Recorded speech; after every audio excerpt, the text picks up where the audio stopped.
आतंकी संगठन अल-कायदा ने तालिबान 20 मिनट में 20 खबरों में आप सभी दर्शकों का स्वागत है। आपके साथ मैं हूं आसिफ खान। हम अगले 20 मिनट में आपको देश दुनिया की 20 ऐसी खबरें बताने वाले हैं जो इस वक्त न केवल सुर्खियों में है बल्कि दिलचस्प और अहम भी है। तो शुरू करते हैं 20 मिनट में 20 खबरों का सिलसिला। सबसे पहले देखते हैं राजस्थान की कौन कौन सी खबरें इस वक्त अहम हैं। चेहरे पर नकाब और हाथों में लठ लेकर निकले ये वो चोर हैं जिनका मकसद सिर्फ चोरी करना नहीं बल्कि चोरी रोकने आए शख्स को सबक सिखाकर वारदात को अंजाम देना है। तस्वीरें राजसमंद के रेलमगरा की हैं। सासेरा में आधा दर्जन नकाबपोश बदमाशों ने एक ही रात में 5 घरों के ताले तोड़कर चोरी की वारदात को अंजाम दिया। चोर 20,000 रुपए और 1 किलो चांदी के गहने चुराकर चलते बने। वारदात सीसीटीवी कैमरे में कैद हो गई, जिसमें बदमाश लठ लेकर घूमते नजर आ रहे हैं। फुटेज से ग्रामीणों में दहशत है। ग्रामीणों ने बताया कि गांव में 5 से 7 संदिग्ध बदमाश देखे गए थे। बदमाश हाथों में हथियार लहरा रहे थे। बदमाश भगवती लाल के घर के ताले तोड़कर 500 ग्राम चांदी और 15,000 रुपए ले गए। एक ही रात में 5 घरों के ताले टूटने से ग्रामीणों में दहशत है। ग्रामीणों ने पुलिस में चोरी की शिकायत दर्ज करवाई। पुलिस ने ग्रामीणों की शिकायत पर जांच शुरू कर दी है।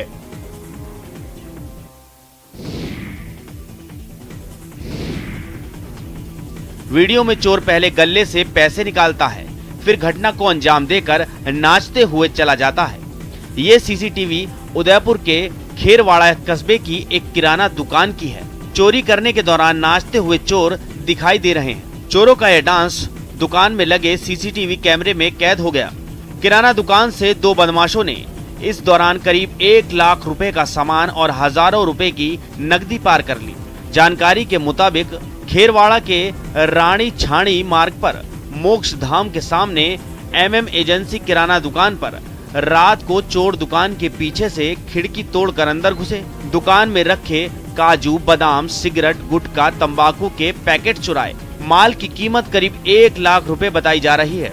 गले में पड़ी हजारों रुपए की नकदी भी चोर ले गए। चोरी करने के बाद चोरों ने दुकान के अंदर मस्ती से डांस किया। मस्ती करते हुए सीसीटीवी फुटेज में उनका डांस साफ नजर आ रहा है।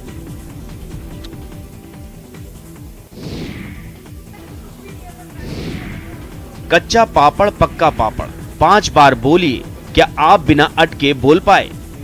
एक आकर्षक व्यक्तित्व का एक पहलू ये भी है कि आप अपनी भाषा को सही उच्चारण और बिना अटके बोल सकें। श्री गंगानगर की कृतिका भी ऐसी ही एक शख्सियत है।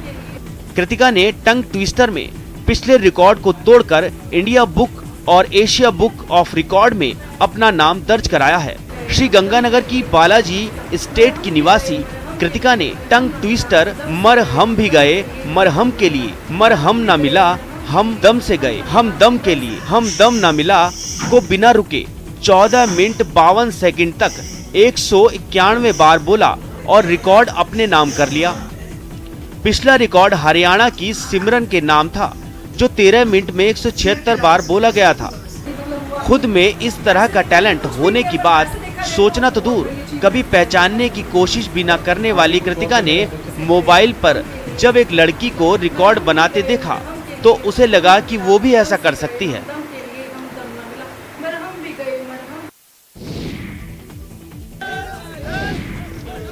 आधुनिकता के दौर में एक तरफ जहां लोग फसलों की कटाई के लिए तरह तरह की मशीनों का उपयोग करते नजर आते हैं, वहीं दूसरी ओर ग्रामीण अंचलों में दशकों से चली आ रही लाह परंपरा के तहत आज भी लोक गीतों के साथ किसान परिवार मिलजुल कर बिना कोई मजदूर लिए खेत में खड़ी फसल की कटाई कर रहे हैं। हाथों में औजार लिए 100 से 200 किसान एक ही खेत में काम कर रहे हैं और मस्ती से झूमकर गीत भी गा रहे हैं।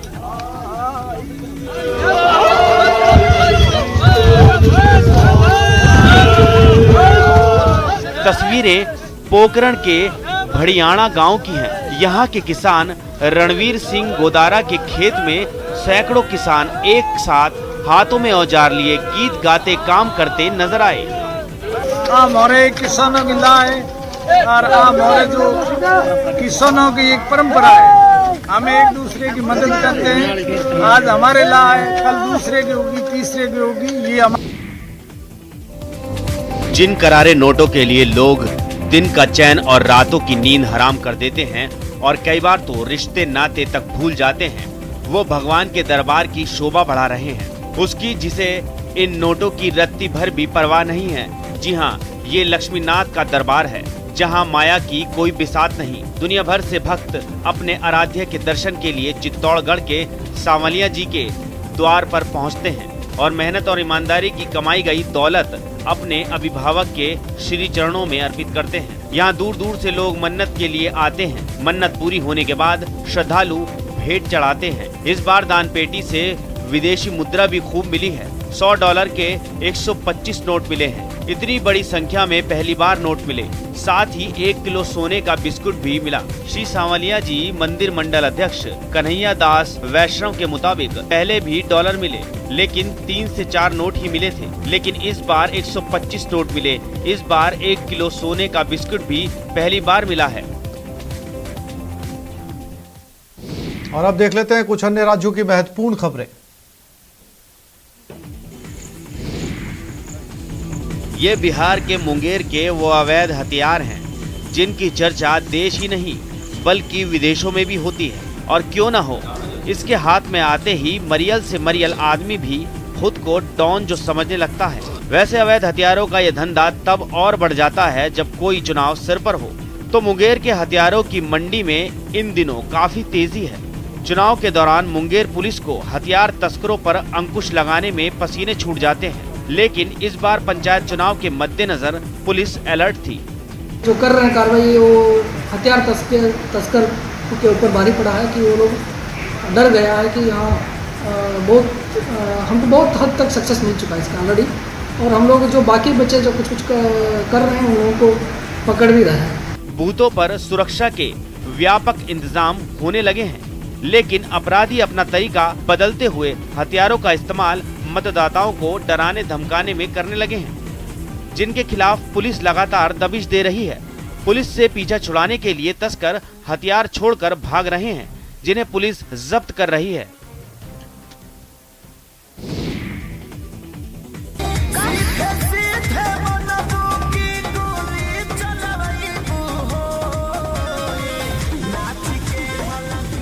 बिहार के गोपालगंज में हाथ में हथियार लेकर भोजपुरी गाने पर मस्ती कर रहे एक युवक का वीडियो सोशल मीडिया पर तेजी से वायरल हो रहा है। वायरल वीडियो में जिसके हाथ में हथियार है वो सुड्डू कुमार बताया जा रहा है। भोजपुरी गीत सीधे सीधे मनबू की गोली चलवईबू की धुन पर बीच बीच में थिरक भी रहा है।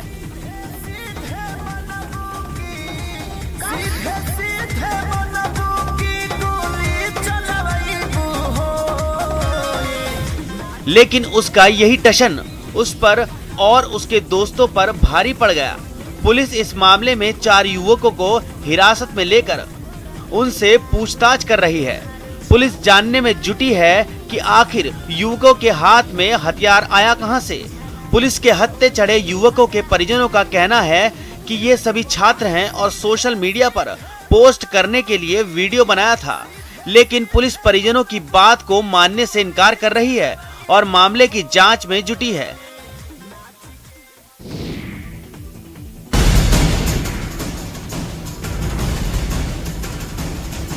पेड़ से बंधे इस युवक को देखिए, इसके कपड़े फटे हैं, चोट के निशान भी हैं। तस्वीरें देवास की कन्नौज की है। 28 अगस्त को चोरी के शक में मनीराम को मालजीपुरा गांव में लोगों ने पकड़ लिया। मनीराम की बेल्ट से पिटाई की गई। मनीराम शराब पीने की नियत से गांव में रुका था। स्थानीय लोगों की सूचना पर मौके पर पुलिस पहुंची और मनीराम को अस्पताल में भर्ती कराया गया, लेकिन 1 सितंबर को मनीराम का शव पुलिया के नीचे से बरामद किया गया है। शव पर कोई कपड़ा नहीं था और शव सड़ भी गया था। पूरे मामले में पुलिस की कार्यशैली पर सवाल उठ रहे हैं। मनीराम पेशे से ड्राइवर था। मनीराम की संदिग्ध मौत को लेकर सवाल उठ रहे हैं। उधर पिटाई मामले में 4 लोगों के खिलाफ पुलिस ने केस दर्ज किया है।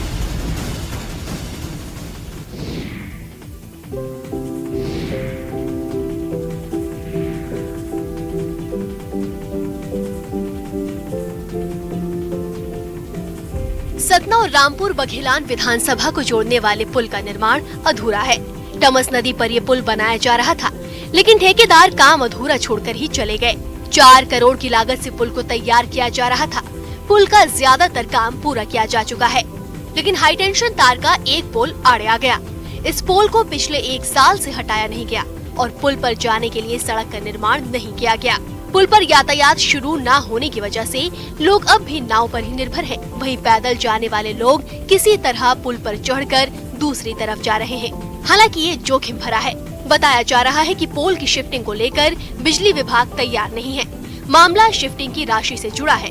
वहीं कहा जा रहा है कि पोल शिफ्टिंग का खर्च ठेकेदार भी उठाने को तैयार नहीं है। ऐसे में तकरीबन तैयार पुल का स्थानीय लोगों को फायदा नहीं मिल पा रहा है।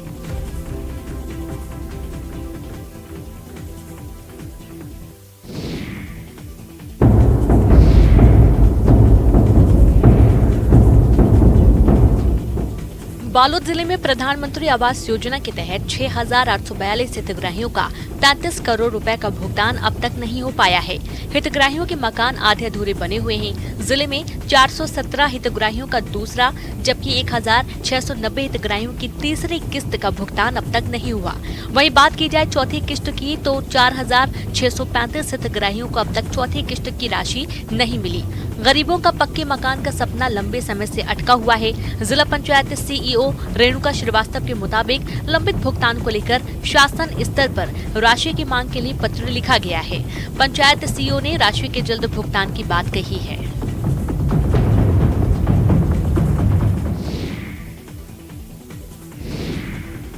अपनों से मिलने की इस लड़की की कहानी बिल्कुल फिल्मी है।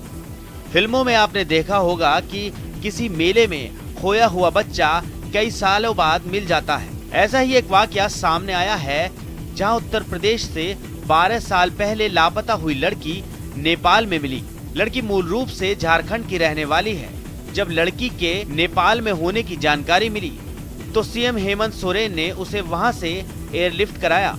मिली जानकारी के मुताबिक लोहरदगा जिले के भंडारा इलाके की रहने वाली एतबारिया यूपी में अपने पिता के साथ एक ईंट भट्टे पर काम करती थी, जहां से वो 12 साल पहले लापता हो गई थी। लड़की के लापता होने का मामला उत्तर प्रदेश के गोरखपुर के एक थाने में दर्ज कराया गया, लेकिन एतबारिया के घर वालों ने उसके मिलने की उम्मीदें खो दी थी। बेटी के खो जाने के गम में पिता का निधन हो गया। एक आश्रम में ट्विटर के माध्यम से एतबारिया के नेपाल में होने की जानकारी दी, जिसके बाद एतबारिया को वापस लाए जाने की प्रक्रिया शुरू हुई।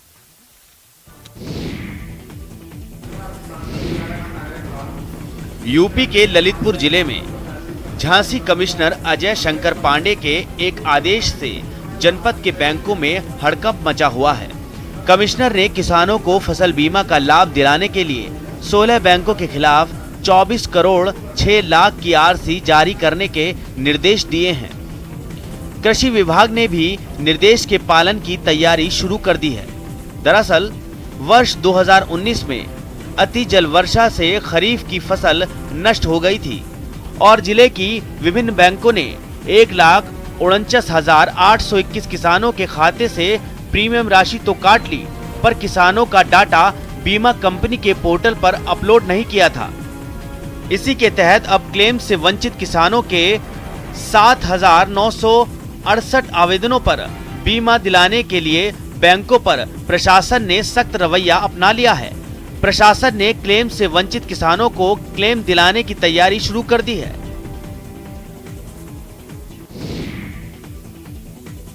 चरखे पर सूत से धागा बनाते हुए तो बहुत लोगों ने देखा होगा, लेकिन क्या आपने चरखे पर प्लास्टिक को रोल होते हुए और इससे फैब्रिक बनते हुए देखा है? शायद नहीं, लेकिन ये कमाल का इनोवेशन किया है पुणे के एक संगठन ने। इस संगठन का नाम है इकोकारी, जिसे शुरू किया है 41 वर्षीय नंदन भट्ट ने। इसके जरिए नंदन न सिर्फ प्लास्टिक वेस्ट मैनेजमेंट पर काम कर रहे हैं, बल्कि बहुत से लोगों को रोजगार भी दे रहे हैं। क्लाइमेट तो बदल रहा है, आप कब बदलेंगे? तो वो एक्चुअली अभी के केस में अगर आप देखोगे कोविड के बाद में बहुत ज़्यादा इम्पोर्टेंट है। हम क्या चाहते हैं कि हर कोई परफेक्टली रिसाइकल ना करे, बट मेरे जैसे अगर और 1000 या लाख लोग करेंगे तो आपको समझेगा कि कितना ज़्यादा इम्पैक्ट हो सकता है। नंदन बताते हैं कि वो अपनी इंजीनियरिंग की डिग्री के बाद 2003 में MBA करने के लिए पुणे आए थे। ट्रैकिंग के शौकीन ने नोटिस किया कि ट्रैकिंग वाली जगहें प्लास्टिक के कचरे से भरती जा रही हैं, लिहाजा उन्होंने इस दिशा में काम करना शुरू किया। बदलते दौर के साथ किसान भी नई तकनीकों का इस्तेमाल कर खेती किसानी के काम को आसान बना रहे हैं और अधिक से अधिक पैसा भी कमा रहे हैं। तस्वीरें बिहार के गया की हैं। यहाँ पर एक किसान राजेश सिंह ने गेहूं के भूसे और एयर कंडीशनर का इस्तेमाल कर घर के अंदर ही मशरूम की खेती शुरू की और अब उनकी सफलता के चर्चे पूरे देश में हो रहे हैं। राजेश सिंह ने नए तौर तरीकों का इस्तेमाल कर न सिर्फ अपने लिए कामयाबी के रास्ते बनाए हैं, बल्कि इलाके के किसानों को भी सफलता की नई राह दिखाई है। अब क्षेत्र के किसान मशरूम की खेती कर नियमित कमाई कर रहे हैं। आमतौर पर ठंड के मौसम में मशरूम उगाया जाता है, लेकिन राजेश सिंह ने एयर कंडीशनर के जरिए तापमान को नियंत्रित कर घर के भीतर ही एक यूनिट स्थापित कर दी। ये तो टफ है हमारे लिए कि बाहर का टेम्परेचर 40 डिग्री के इर्द गिर्द घूम रहा है, उसको हम 16 डिग्री लाते हैं तो टफ तो है। एसी के माध्यम से जो सिस्टम लगा हुआ है, लेकिन ये सब लोग तो अफोर्ड नहीं कर पाएंगे, बिजली का इशू है, लेकिन सोलर बेस भी हम लोग शुरू करने जा रहे हैं। रस्सी खींचती जा रही है और पानी में डूबी नई बस्ती में जुगाड़ नाव तैरती जा रही है। बच्चे को स्कूल जाना हो, साहब को दफ्तर जाना हो या मैडम को मार्केट, यही जुगाड़ नाव एक मोहल्ले से दूसरे मोहल्ले और दूसरे मोहल्ले से मेन रोड तक लाती है और ले जाती है। रबड़ के ट्यूब के ऊपर लकड़ी के छोटे छोटे टुकड़ों को जोड़कर बनी ये जुगाड़ नाव पानी में घिरे सिवान के बाशिंदों के लिए लाइफलाइन सी बन गई है। परेशानी है, हम लोग ना कोई देखने वाला है ना कोई सुनने वाला है, ये पानी निकलने का कोई रास्ता ही नहीं है। क्या डर नहीं लगता आप लोग को? अब डर तो लगता है, लेकिन फिर भी क्या करें, ऐसे भी जाते हैं आते हैं। हालात नरकीय हो गए हैं, लेकिन न पानी निकल रहा है और न सिवान वासियों को बाहर आने जाने का कोई और रास्ता सूझ रहा है। मजबूरन यही जुगाड़ नाव उन्हें उनकी मंजिल तक पहुंचा रही है, लेकिन मझधार में ये नाव डोली तो उस पर सवार मुसाफिरों का क्या होगा, ये सोचकर डर लगता है। डर लग रहा था कब वो लोग गिर जाए, कब नहीं, स्कूल भी छूट जाता है, बस भी छूट जाता है, डेली का परेशानी है। यहाँ कोई देखने वगैरह वाला है नहीं। हम लोग भक्तों का भला करने गणेश आ रहे हैं। 10 सितंबर को मंगल मूर्ति अपनी कृपा का आशीर्वाद देने पधार रहे हैं। तस्वीरें पंजाब के अमृतसर की हैं, जहां कारीगर गजानन की प्रतिमाओं को अंतिम रूप देने में जुटे हुए हैं। काम अगले साल को थोड़ा कम चला था, मतलब कोविड-19 में कम चला काम, इस बार थोड़ा सा उससे चल रहा है, थोड़ा सा धीरे धीरे मैसे ग्राहक आ रहे हैं। हिंदू पंचांग के अनुसार गणेश चतुर्थी 10 सितंबर को मनाई जाएगी। देश भर में बड़े ही धूमधाम और हर्षोल्लास के साथ मनाया जाता है। 11 दिनों में गणेश जी के विभिन्न रूपों की पूजा की जाती है। ये पर्व खास तौर से महाराष्ट्र, गुजरात, कर्नाटक और उत्तर प्रदेश में मनाया जाता है, लेकिन हाल के वर्षों में गणेशोत्सव का चलन कई प्रदेशों में भी खूब बढ़ा है, जिसमें से एक पंजाब भी है। आपको बताते चलें कि गणेशोत्सव में लोग अपने घर में गणेश जी की मूर्ति स्थापित करते हैं और अनंत चतुर्दशी के दिन गणेश जी को नम आंखों से विदा करते हैं। नोकीली कांटी से बनी कुर्सी पर बैठाकर नंगे पैर धारदार तलवार पर खड़ा करवाकर इलाज करने का यह तरीका भले ही आधुनिक चिकित्सा विज्ञान में फिट नहीं बैठता, इसके बावजूद बिहार के कटिहार में इसका खासा चलन है। कोलासी थाना क्षेत्र के सिमरिया विषहरी धाम पर दूर दराज से लोग रमेश भगत के पास अपनी बीमारियों का इलाज कराने पहुंचते हैं। बड़ी बात यह है कि यहाँ भी सभी धर्म जाति के लोग इलाज कराते दिख जाते हैं। कोई अपने बच्चों के अलग तरह की समस्या तो कई महिला पुरुष अपनी पुरानी बीमारियों के इलाज के लिए इस धाम पर पहुंचते हैं। बीमारी का इलाज यही है, जो बीमारी आपके शरीर में पता नहीं चला, डॉक्टरी इलाज नहीं कर पा रहा है, उसका समझौता जो यहाँ मिल जाता है जी ये बीमारी है, ये बीमारी का इलाज कराओ, सही सलामत ठीक हो जाए, नहीं तो भगत के पास आओ, जड़ी ले लो। मेडिकल साइंस में कोई फिजिबल आधार नहीं है इसका कि किसी तलवार पे बिठा के या कोई नुकीली चीज़ पे बिठा के किसी पेशेंट का इलाज किया जाए। लाइट, कैमरा और एक्शन। डायरेक्टर के मुंह से ये शब्द सुनते ही हर किरदार अपनी भूमिका में खो जाता है। जी हाँ, यहाँ तिलक नामक उस अफसर बिटिया की प्रेरणादायक कहानी की शूटिंग चल रही है, जिसे उसके पिता ने बीच सड़क पर छोड़ दिया था। इस फिल्म में लीड रोल निभा रहे हैं मगधी बॉयज फेम विश्वजीत सिंह, जो अपने वेब सीरीज के जरिए अक्सर दर्शकों को हंसाते, रुलाते और चौंकाते आए हैं। इस फिल्म की शूटिंग बिहार के नवादा से लेकर नालंदा के अलग अलग लोकेशंस पर जोर शोर से चल रही है। हमें लगा कि हम इन्हें अपनी फिल्म में लीड रोल दें, ताकि मगही भाषा जो है नेशनल और इंटरनेशनल लेवल पे प्रमोट हो सके और मगही भाषा हर जगह जाना जाए। बिहार की बेटियां किसी से कम नहीं। खेत से लेकर राजनीति के मैदान तक हर कोई बिहार की जांबाज बेटियों की प्रतिभा का लोहा मानता आया है। उन्हीं बेटियों की आन बान और शान की कहानी को लेकर एक्टर और डायरेक्टर राहुल वर्मा की ये शॉर्ट फिल्म अब दर्शकों तक पहुंचेगी। और अब देखते हैं अंतर्राष्ट्रीय जगत की कुछ महत्वपूर्ण खबरें। अमेरिका के कैलिफोर्निया के जंगलों में लगी आग को बुझाने की कोशिशें तेज कर दी गई हैं, लेकिन जंगल की आग बुझने का नाम ही नहीं ले रही है। बीते कई दिनों से जंगल धधक रहे हैं, जिन्हें बुझाने के लिए अब प्रशासन ने एड़ी चोटी का जोर लगा दिया है। जो तस्वीरें वहां से सामने आई, उनमें आग में झुलसे जंगलों के बीच दमकल विभाग के लोग मशक्कत करते दिखाई दिए। वो लोग सुलगते जंगलों के बीच जाकर पानी की बौछार करते दिखे। वो जंगलों के पहाड़ी इलाके की तरफ पहुंचे और उन जगहों पर आग बुझाने का काम तेज कर दिया जहां आग जल्द फैलती है। हालांकि दमकल के अधिकारियों का कहना है कि बीते कुछ दिनों में मौसम ने उनका साथ दिया है और वो अपने काम में तेजी ला सके। आग बुझाने के दौरान कई दमकल कर्मी सड़क किनारे भी खड़े दिखाई दिए, ताकि अंदर किसी को भी जरूरत पड़े तो फौरन उनकी मदद कर सकें।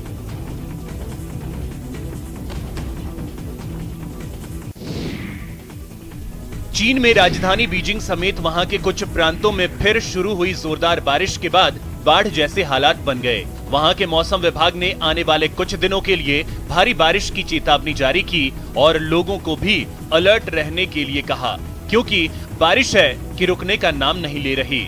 जिसकी तस्वीर राजधानी बीजिंग से भी सामने आई, जहां लगातार हो रही बारिश ने लोगों की मुश्किलें बढ़ा दी हैं। वहां के एक इलाके के अंडरपास में इतना पानी भर गया कि सड़कें ही दिखनी बंद हो गईं और वहां खड़े कुछ लोग इस पानी के आगे बेबस दिखाई दिए।